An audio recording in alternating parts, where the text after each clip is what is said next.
the scene over there. If you're in any of these social medias, we're going to talk 15 to 20 minutes about our philosophy, because our philosophy is our love of wisdom, is another way to say that, right? Our philosophy is our love of wisdom. That's what philosophy means, okay?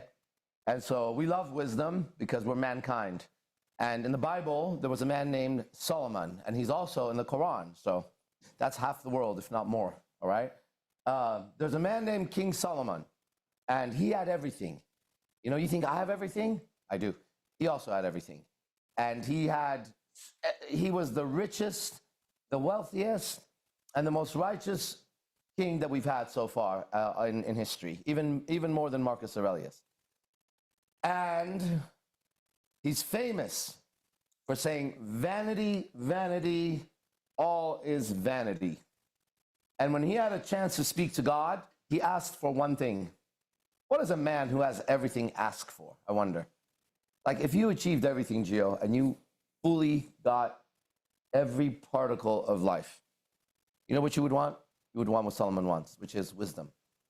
I want to know more, right? We crave wisdom, right? And that's philosophy. Philosophers are people who love wisdom. So our philosophy is extremely powerful, right? Because it goes in such deep, deep layers that somewhere in there, you find Christ consciousness. Somewhere in there, you find Buddha consciousness and Muhammad consciousness. And on your way down, you find Genghis Khan, Alexander the Great. In IMC, you go through all that. In fact, on your way down, you may find Wonder Woman consciousness, and Green Lantern is there, and so is Namor, the Prince of Atlantis, and all the way down. And the deeper you go this way, the further the tree grows that way. Now, we have a PhD on environmental sciences. I only know through my limited schooling and unlimited perception. Is it true that the height of the tree is also determined by the depth of the roots? Yeah. Right. You're not going to see an enormous redwood tree in San Jose area, Bay Area, with tiny little roots holding it in place. That wouldn't even work, right? The same thing humans use. Now, you may not know it. I want you to go look at the tallest skyscraper you've ever seen. Did you know that as tall as it is, it's that far into the ground? You didn't know that? Well, do the math, right? Let's say half of this is upstairs. You could see it, right? Half of it is downstairs. This is solid now. Now with wind coming this way or anything hitting it this way, look at it's in the... Now, ready? Let's make it where there's only this much underground. Now look at all that up here. The higher that it goes with less on the ground, the weaker it's going to be up here, right? So in order for something to go up, it must have its roots going down, right? This is literally physics. And we love physics because physics is a mathematics of God or the creator. That's how they should have taught us, right? When we went into mathematics, they should have told us, we're going to teach you how to turn the entire universe into numbers and formulas.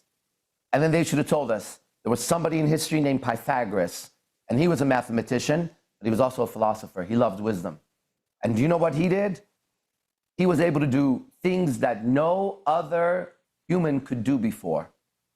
Now, if I heard that in math, believe me, I'd be studying those formulas. And then they would have to tell me that algebra is simply finding out the unknown. Just so you know, that's what algebra is. Algebra, you try to figure out what X is. You know how valuable that is? In fact, in my life, one of my strongest skills is algebra in life, to find out the hidden datum. Now, how do you find X in algebra? You find the symbols you already have to find X. And if you can't find X, you substitute other symbols until it solves the problem. There's your problem with money, right? Money is X. You don't know how to solve it. And you keep using the same symbols. Change the symbols. Or try dividing and subtracting. Try doing something to the other side of the equation and see what happens to this side of the equation. The rule is, in algebra, whatever you do on one side of the equation, you must do it on the other side of the equation. That tells you that that's the physics of life. That there's nothing I can take from you without losing something here. And there's nothing I can give to you without gaining here. Why? Because what happens on one side of the equation must happen on the other side, whether you're aware of it or not. You could like it or not like it, but it will happen, and you have to become aware of it. I'll give you an example. You may not realize that your body is tighter than it should be. That goes for 100% across, including myself, okay? So you may not realize that it's tighter than what it's naturally supposed to be right now. Let's put it another way, right? That the tightness of your movement in your body, the range is another way of saying tightness, right? The range of your body has been limited so much by what? The process of living. Your way of living is a process, right? You're repeating the same patterns over and over. That becomes a process, right? And it's resulting in your body's range becoming less and less and less. This would be like if I said a bird who could fly 10 miles now flies 6 miles, then flies 2 miles, then flies 1 mile. And you would say, why? I would say the bird stopped flying. It started walking, okay? And now that bird has strong legs, right? But it's not a natural bird. So it can't do what it was supposed to do, and it's also miserable.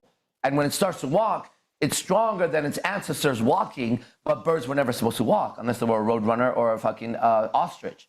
There are some that walk, and those that I just named have some really mighty legs that make up for their fucking lack of wings. An ostrich can run 35 miles an hour and whoop your ass with his legs. Think about it, okay? It's true, because I told you God never took the equation from one and put it without the other one. If it had done that, that creature would not be able to survive in the jungle.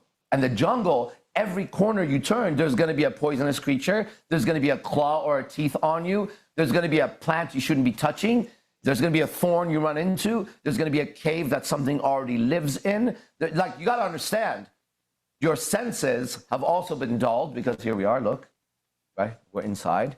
And that's why my teacher had a process of communion with nature. Go outside and connect to nature again. Now, what if, let's say you live in the desert? We do, right? Well, it's very easy. You take a walk in the morning.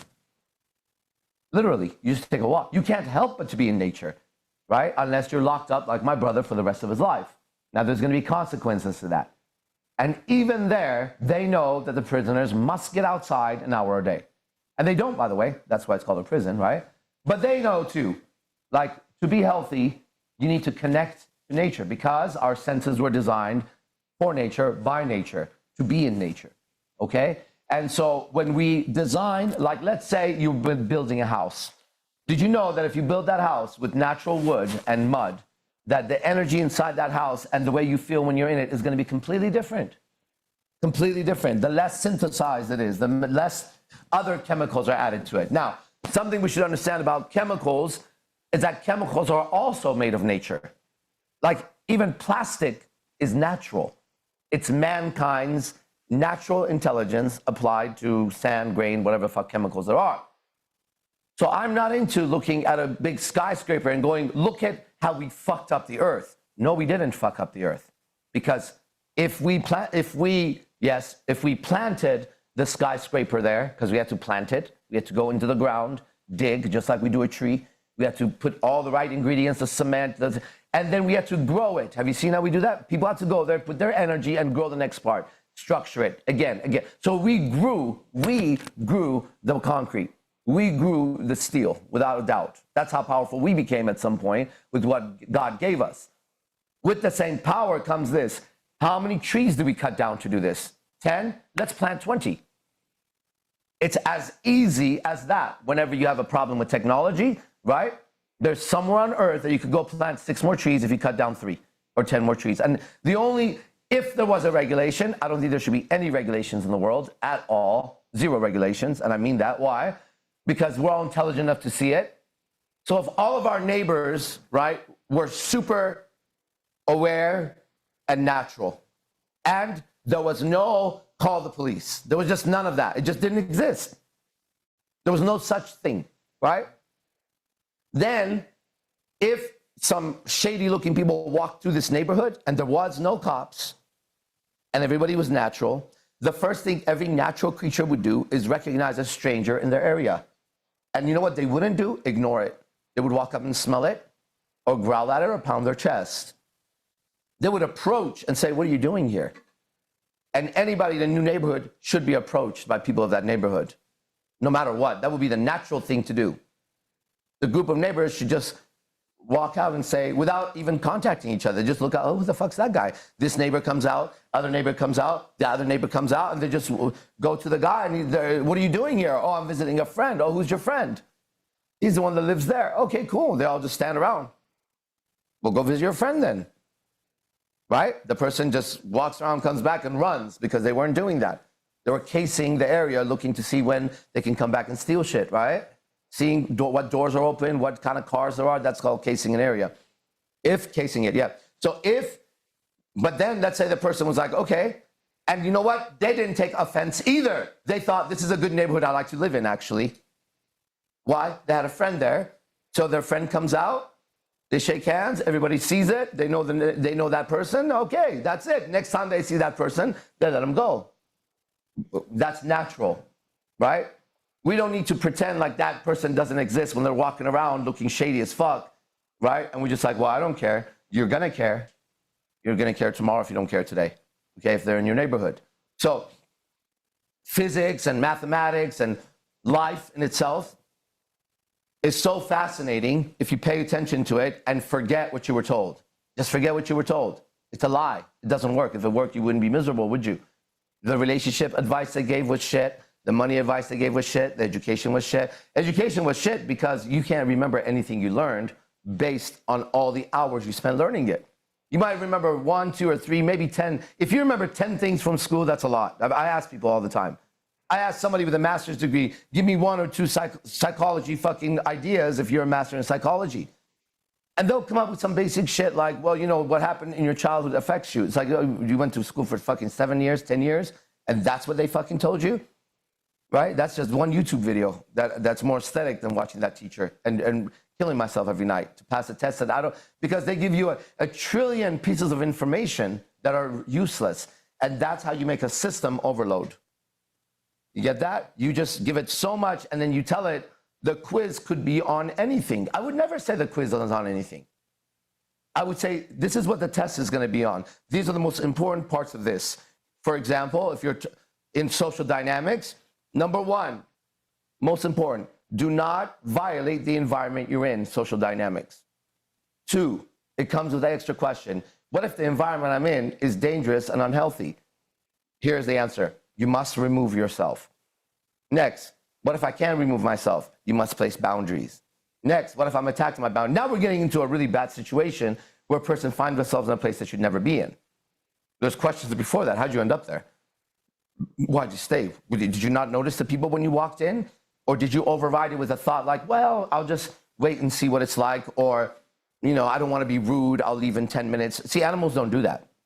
Nature, which is God in its purest form, doesn't apologize for saying, this water, the fish goes to the shallow, and the last time it was at the shallow, someone tried to spear it, right? And it nicked it, just nicked it, and it survived. But that pain and that moment was understood. Now the fish is going towards the shallow, and when the water has the same kind of murkiness or whatever, the fish just turns the fuck around and goes back, darts back. And you're like, how did it know that? You've seen it sometimes. No. It has a system that tells it if it gets any closer to that area, someone's going to grab it. It's happened before to it. Now, the difference between the fish and you and I is we can look a little further. If I go into that fish's consciousness, I analyze more, okay? But humans have begun to overanalyze. Now the fish looks and says, well, there's a human there, but you know what? No, and now the fish is caught in his head. It's not that much of an analysis. It's sitting at a red light, looking around. There's no cars in sight. It's 3 a.m. and the light is not turning green. And you're looking everywhere, and that decision to drive or not is not a 24-minute debate. You're going to have to make a decision, okay? Either reverse, go make a right, make a right, make a road. You turn it all the way around, which I've done before, or run that red light with the risk of a cop or a fucking ticket, right? But what's more important than both of those decisions is that my inner world should not be split so much. Right? I don't want to walk into a place and have, 10 really nice cell phones to choose from. I'm going to make no choice. I want 2 choices. This one or that one. What does this one do? It has a better camera. This one has more data. Fuck. Let's get the camera. I use it more. Right? And one of the things that they destroy humans with is they give them a million choices and they pretend like they're all the same. Thus, marketing and advertising, the secret to marketing and advertising. I walk in, there's all this detergents, right, for washing clothes. I don't ever wash clothes. I don't remember the last time I washed clothes, but other people do it. It's not like it's all dirty. But if I go in there, I see Tide, I'm gonna grab Tide. You know why? Because I've seen Tide's commercial. I've heard the word Tide. In fact, if you ask me about detergent, you could just say, do we have any Tide? And I might just say they're there, and you go, and it's not even Tide. And you're like, this is not Tide. I go, oh, I don't know, it's there. And you say, no, I'm looking for Tide. Very few people do that, right? At some point it became, not anymore I noticed, but at some point it became, you would go to a restaurant and say, can I have a Coke? And Coke meant a soft drink, right? You said Coke, they'd be like, you want a Sprite? You'd be like, yeah, Sprite. But I thought you meant Coke. No, you meant soft drink, soda pop, or whatever the fuck it is, right? So that's what happens with language. Language makes us describe conditions and what they are, okay? And so why you're so confused and lost is you're using the language that the schools gave you and your parents gave you. And all you gotta do is take a look at your parents and take a look at school and ask yourself, would you like to be like them? No, don't do the unnatural thing of doing gymnastics to say, well, you know, my dad was, you know, he was a hard-working man. That's not what I asked you. I didn't ask you to pick one quality. I just said, do you want to be like them? Do you want to have the lifestyle they had? If the answer is no, then you must not follow them because they will lead you the path that they went on. That's all they know. How could I lead you on a path that I've never walked? I'd like someone to fucking explain that to me. How do I have a map for a place I've never been to? So how are you going to tell me about money if you never made as much money as I like to make? The way I want to make it. That's also part of it, right? I can go somewhere and speak to drug dealers and find out very quickly and I can become very wealthy selling drugs. But that's not the way that I want to do money. So it's not just about that guy makes money. It's how the fuck does he make money? Isn't that important to you? It's important to me, right? Epstein was a billionaire, right?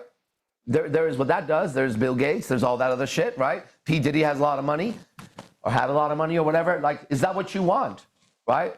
The ladies that admire the Kim Kardashians and the J-Los and the Beyoncés, how does it seem now, right? How does it seem now, right? You must have some kind of moral conflict inside if you loved Beyonce's music. I mean, how could you not when you realize what she's done and what she's doing? How can you not have a moral conflict inside, right? And how do you justify that by yourself? Now, you can clearly say, I love her music and she's evil. But if you said that, you would be making it up because you have to align 100 other values under that for that to be a true statement. You're using it as a justification that allows the disease to stay wherever it's at, okay? But the same statement could be true. I'll give you an example. If the Buddha decided to shoot up meth, the Buddha could shoot up meth. And you don't have to worry about the Buddha shooting meth. He's not going to end up an addict. It's the Buddha, right? And the act of shooting meth by the Buddha is different than the act of anybody else shooting meth, just the way it is. And what are we talking about? We're talking about a person's character. End of story. The Buddha is the awakened one, Siddhartha Gautama. Jesus, if Jesus decided to shoot meth, you're going to have to trust him. Why? Because he's consistently demonstrated everything he does. Now, afterwards, we watch him. If he becomes a meth head, it's time to stop trusting him. But knowing Jesus, that wouldn't happen. Something else would happen suddenly. Who knows, right? So what we've done is we've taken these words and symbols and made them into the soul of man. The soul of man is the one that uses that. Being a doctor doesn't make you an ethical human being, doesn't make you a good human being, doesn't make you any kind of human being, actually. Right? You could be the most evil. There's been the most... Dr. Fauci, how's that? There's an evil human being. Think about it, okay? You could be a doctor and be evil. You could be a lawyer. You could be a judge. You could be a caregiver. You could be a psychologist. The titles, you could be a priest, a minister. None of those mean anything. In fact, the two kindest titles on planet Earth are mother and father. You've had evil mothers and fathers. That doesn't make them good. Just because they're your fucking mother doesn't make them good. Just because they're your father doesn't make them good. Right? It's their character that we're always judging, right? So IMC Nation is the character building. And I put myself online as the first person. I sit here with a claim that I have a better character according to the estimations of 100 people than you and yours, whatever the fuck that is. I say that if you put 100 people on a jury and you could pick them, that if they observed my life and your life, my communication, your communication, my relationship, your relationship to any subject, and I mean any subject, that out of 100 people, they would rule me as a better character than you. That's a big claim, and I stand by it. And until you could show me otherwise, I would say you should show up and realize that what I'm teaching you is more important than anything you could possibly learn, whether you're a man or a woman. Because in the end, you're judged by your character, even by God. This is IMC Nation. Be the best and fuck the rest. Later.